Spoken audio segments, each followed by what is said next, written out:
Lokeshwar sir ಇದೆ. Lokeshwar sir, ಈಗ ಒಂದು ಪಾಯಿಂಟ್ ಏನಂತ ಹೇಳಿದ್ರೆ, ಇಡೀ ಒಂದು ಇನ್ವೆಸ್ಟಿಗೇಷನ್ ಈಗ ಜೈಲಲ್ಲಿ ಈ ಥರದ್ದು ನಡೆದುಬಿಟ್ಟಿದೆಯಲ್ಲಪ್ಪ ಅಂಥೇಳಿ ಎಲ್ಲರೂ ಹುಬ್ಬೇರಿಸ್ತಾ ಇರ್ತಕ್ಕಂಥ ಕಾಲಘಟ್ಟದಲ್ಲಿ ಈಗ ಜೈಲ್ ಒಳಗಡೆ ಯಾಕೆ ಈ ಥರ ಆಯಿತು, ಯಾರು ಈ ಥರ ಎಲ್ಲ ಮಾಡಿದ್ದಾರೆ, ಇಂಥ ಫೆಸಿಲಿಟಿಗಳು ಸಾಧ್ಯವಾ ಅಂತ ಸಮಾಜ ಪ್ರಶ್ನೆ ಮಾಡೋಕ್ಕೆ ಶುರು ಮಾಡಿತ್ತು.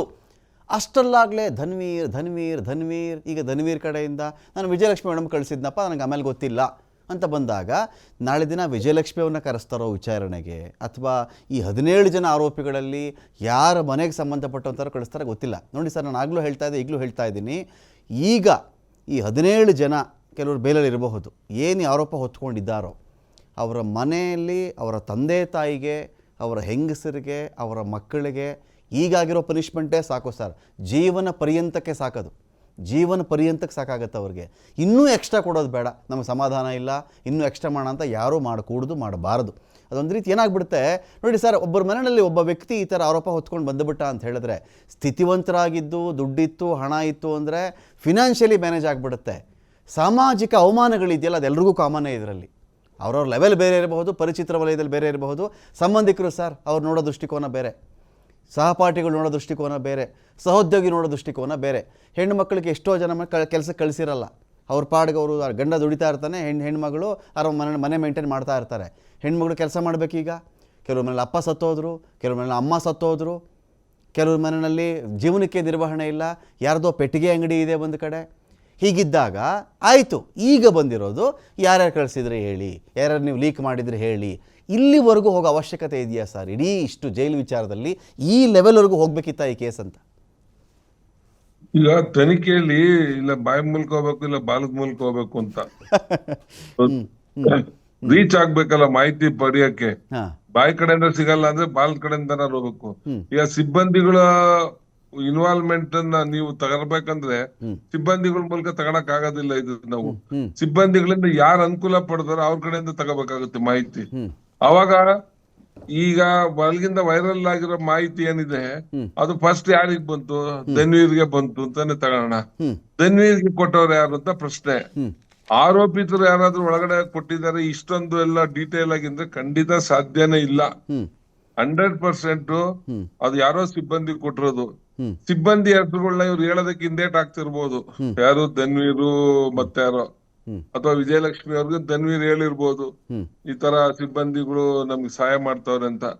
ಆದ್ರೆ ಈಗ ಅವ್ರ ಹೆಸರುಗಳು ಹೇಳೋದ್ರಿಂದ ನಾಳೆ ಒಳಗಡೆ ಮತ್ತೆ ದರ್ಶನ್ಗೆ ಮತ್ತೆ ತೊಂದರೆ ಆಗ್ಬೋದು ಅನ್ನೋದು ಏನೋ ಭಯಾನೂ ಇರ್ಬೋದು ಇವ್ರಿಗೆ. ಆ ನಿಟ್ಟಲ್ಲಿ ತನಿಖೆಗೆ ಇವ್ರು ಸಾಕರ್ಸಕ್ಕೆ ಸ್ವಲ್ಪ 2 ಸತಿ ವಿಚಾರಣೆ ಆದ್ರೂ ಇನ್ನೂ ಅವನು ಧನ್ವೀರಿಂದ ಮಾಹಿತಿ ಸಿಕ್ಕಿಲ್ಲ ಅಂತ ಪ್ರಶ್ನೆ ಆಗಿರೋದಕ್ಕೆ ಅವನು ಮತ್ತೆ ಅವನ್ನ ಕರಿತಾ ಇರೋದು. ಅವ್ರಿಗೆ ಕರೆಕ್ಟ್ ಆಗಿ ಮಾಹಿತಿ ಸಿಕ್ಬಿಟ್ಟಿದ್ರೆ ಧನ್ವೀರ್ನ ಇಲ್ಲ ಅರೆಸ್ಟ್ ಮಾಡಿರೋರು, ಇಲ್ಲ ಅವನ್ನೇ ವಿಟ್ನೆಸ್ ಮಾಡ್ಕೊಂಡು ಒಳಗಡೆ ಇರೋ ಯಾರು ಕೊಟ್ಟಿದ್ರು ಅವ್ರನ್ನ ಅರೆಸ್ಟ್ ಮಾಡಿರೋರು. ಎರಡೂ ಆಗಿಲ್ಲ ಅಂದ್ರೆ ಮಾಹಿತಿ ಕ್ಲಿಯರ್ ಆಗಿಲ್ಲ ಅವ್ರಿಗೆ. ಅದಕ್ಕೆ ಈಗ ನೆಕ್ಸ್ಟ್ ಸ್ಟೆಪ್ ಅವ್ರು ಯಾರಿಗೆ ಹೋಗಿತ್ತು, ಬೇರೆಯವ್ರಿಗೆ ಲಾಯರ್ಗೆ ಹೋಗಿತ್ತು, ವಿಜಯಲಕ್ಷ್ಮಿಗೆ ಹೋಗಿತ್ತು. ಸರಿ, ಅವ್ರನ್ನ ಕರೆದು ವಿಚಾರ ಅವ್ರ ಕಡೆ ಭಯ ಬಿಡಿಸ್ಬೇಕು ಅನ್ನೋ ಪ್ರಯತ್ನ ಅಂತ ನನ್ನ ಅಭಿಪ್ರಾಯ. ಈಗ ಸಿಬ್ಬಂದಿಗಳ ವಿಚಾರ ನನ್ನ ಅನುಭವಕ್ಕೆ ಅಲ್ಲಿ ಒಳಗಿರೋ ಅಕ್ಸೆಸ್ ಏನು ಇದೆ ಎಲ್ಲ ನನಗೂ ಗೊತ್ತಿರೋದ್ರಿಂದ ಬೇರೆ ಯಾರೇ ವ್ಯಕ್ತಿ, ಪ್ರೈವೇಟ್ ವ್ಯಕ್ತಿ ಹೋಗಿ ಆಗ್ಲಿ ಅದು ಒಳಗಿರೋ ಕೈದಿಗಳಾಗಿ ಮಾಡಕ್ಕೆ ಅಂತ ಸಾಧ್ಯತೆ ಇಲ್ಲ. 100% ಸಿಬ್ಬಂದಿಗಳೇ. ಅದು ಯಾರೋ ಅಧಿಕಾರಿ ಇದಕ್ಕೆ ಸಹಾಯ ಆಗಿರ್ಬೋದು, ಅವ್ರ ಹೆಸರು ಹೇಳೋದ್ರಲ್ಲಿ ಇವ್ರು ಹಿಂದೇಟ್ ಹಾಕಿರೋದ್ರಿಂದ ಇಷ್ಟೆಲ್ಲ ನಡೀತಾ ಇದೆ. ಫೈನ್. ಸಂಕೇತ್ ಸರ್, ಈಗ ಈ ಪ್ರಿಸನ್ ಫಾರ್ ಆಲ್, ಜೈಲು ಅನ್ನೋದು ಎಲ್ರಿಗೂ ಒಂದೇ. ಬಟ್ ಇದು ಇವತ್ತು ರಿಫ್ಲೆಕ್ಷನ್ಸ್ ಥರ ಕಾಣುತ್ತೆ ಸರ್, ಸೊಸೈಟಿಯ ಅಥವಾ ಸಮಾಜದ ಆರ್ಥಿಕ ಮತ್ತು ಸಾಮಾಜಿಕ ಅಸಮಾನತೆ ಪ್ರಿಸನ್ ಸಿಸ್ಟಮ್ನ ವಿಡಿಯೋ ನೋಡ್ಬಿಟ್ಟೆ ಗೊತ್ತಾಗ್ಬಿಡುತ್ತೆ. ಅಫ್ಕೋರ್ಸ್ ದರ್ಶನ್ ಎಕನಾಮಿಕಲಿ ಸ್ಟ್ರಾಂಗ್ ಇರೋದು ಬೇರೆ ವಿಚಾರ. ಇದೇನೋ ಬೇಲು, ಸುಪ್ರೀಂ ಕೋರ್ಟು ಬೇಲ್ ರದ್ದಾಗಿದ್ದು ಇದಾದ ಮೇಲೆ ಸಮಾಜದಲ್ಲಿ ಈಗ 125 ಎಕರೆ ಒಳಗಡೆ ಇರುವ ಸಾವಿರಾರು ಖೈದಿಗಳಿಗೂ ಇದೇ ಥರ ಮದ್ಯ, ಮಾಂಸ ಸಪ್ಲೈ ಆಗುತ್ತಾ? ಇದೇ ಥರ ಆ್ಯಂಡ್ರಾಯ್ಡ್ ಮೊಬೈಲ್ ಫೋನ್ಗಳು ಸಿಗ್ತವ? ಇದೇ ಥರ ಟಿ ವಿ ಸಿಗುತ್ತಾ? ಇದೇ ಥರ ಬೆಡ್ಗಳು ಸಿಗ್ತವ? ಇದೇ ಥರ ಕರ್ಟನ್ನು, ತನಗೆ ಬೆಳಕು ಜಾಸ್ತಿ ಬರುತ್ತೆ ಅಂತ ಹೇಳಿ ಉಮೇಶ್ ರೆಡ್ಡಿ ಮನೆಯಲ್ಲಿ ಕರ್ಟನ್ ಹಾಕ್ಕೊಂಡಿದ್ದಾನಲ್ಲ, ಅಲ್ಲಿ ಮನೆ ಅಂತೀನಿ ಕಾರಾಗೃಹದಲ್ಲಿ, ಬಿಡಿ ಮನೆ ಥರನೇ ಇದೆ. ಸೊ ಸಿಗುತ್ತಾ?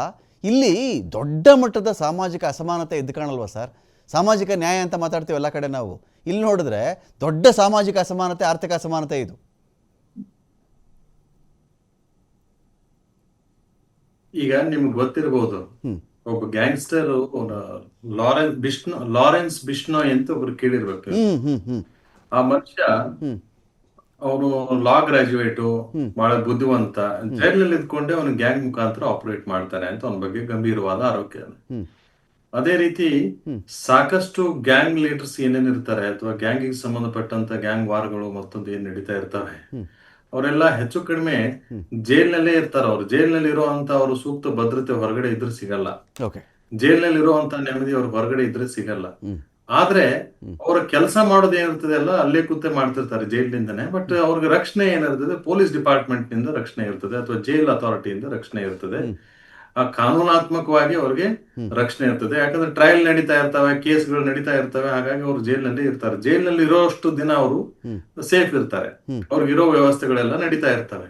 ಆದ್ರೆ ನಾನು ಹೇಳ್ತಾ ಇರೋದು, ಈ ಗ್ಯಾಂಗ್ಸ್ಟರ್ಸ್ ಅಂತ ನಾವೇನ್ ಹೇಳ್ತೀವಿ ಅಥವಾ ಈ ಗ್ಯಾಂಗ್ ಲೀಡರ್ಸ್ ಅಂತ ನಾವೇನ್ ಹೇಳ್ತೀವಿ, ಗ್ಯಾಂಗ್ ವಾರ್ಸ್ ಮತ್ತೊಂದು ಏನ್ ನಡೀತಾ ಇರ್ತವೆ ಅಥವಾ ರ್ಯಾಕೆಟ್ ಏನಿರ್ತದೆ ಅಂತ ನಾವೇನ್ ಹೇಳ್ತೀವಿ, ಅವ್ರಿಗೆಲ್ಲ ಆ ರ್ಯಾಕೆಟ್ ನಲ್ಲಿ ಬೇರೆ ಬೇರೆ ಮೆಂಬರ್ಸ್ ಏನಿರ್ತಾರೆ, ಗ್ಯಾಂಗ್ ಮೆಂಬರ್ಸ್ ಏನಿರ್ತಾರೆ, ಅವ್ರ ಜೊತೆಗೆ ನೀವು ಸಂಪರ್ಕ ಕಟ್ ಮಾಡಿದ್ರೆ ಅರ್ಧ ಅಫೆನ್ಸ್ ಅನ್ನ ನೀವು ಕರ್ಟೈನ್ ಮಾಡಬಹುದು.